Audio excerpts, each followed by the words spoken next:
sebagai syarat seorang itu bisa disebut mukmin dengan sebenar-benar mukmin, maka mereka tidak boleh meragukan tentang kitab sucinya. Kita diturunkan Al-Quran untuk Nabi Muhammad SAW dan umatnya. Maka syaratnya fala takunanna minal mumtarin, jangan kalian ragu. Jadi dalam isi Al-Quran nggak boleh sedikit pun kita meragukan. Termasuk kitab-kitab sebelumnya nggak boleh kita ragu bahwa Allah Subhanahu Wa Taala turunkan Taurat, Zabur, Injil. Apalagi Al-Quran yang diturunkan di hadapan kita nih, yang kita pelajari, fala takunanna minal mumtarin. Sedikit pun tidak boleh kita ragu. Karena itu syarat. Ada hadis dari Rasulullah SAW. Beliau mengatakan la asyukku wala as'al, saya nggak ragu dan saya nggak nanya. Jadi kalau para sahabat Nabi ketika turun Al-Quran langsung mereka beriman dan nggak ada yang nanya tuh. Pokoknya kalau itu memang yang sampaikan Rasulullah SAW dan yang turun dari Allah Subhanahu Wa Taala berupa wahyu, langsung mereka imani dan tidak ada pertanyaan. Seperti ayat yang berkenaan dengan khamar. Khamar turun sampai 4 proses ya. Karena memang pada saat sebelum turunnya diharamkannya khamar itu para sahabat biasa meminum. Namun ketika diponis pada saat akhir ayat, ya ayyuhalladzina amanu innamal khamru wal maisiru wal ansabu wal azlamu rijsum min amali syaitan fajtanibu, jauhkan. Nah di sini digandeng tentang apa? Khamr. Sesungguhnya innamal khamru,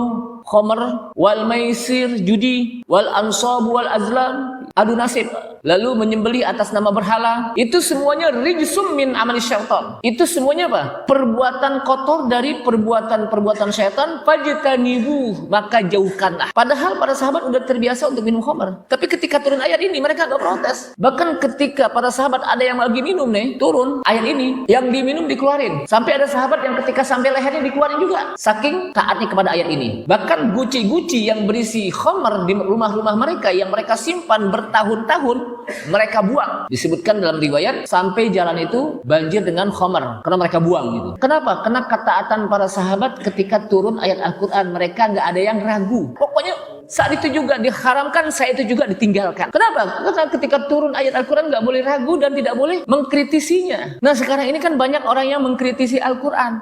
Ini tentang waris kok laki sama perempuan beda. Apalagi sekarang ini kan masanya apa? Masa modern. Laki dan perempuan sama. Padahal kata Allah SWT, walaisa dzakaru kal unsa. Tidaklah laki-laki itu seperti perempuan. Nggak sama. Tapi mereka protes.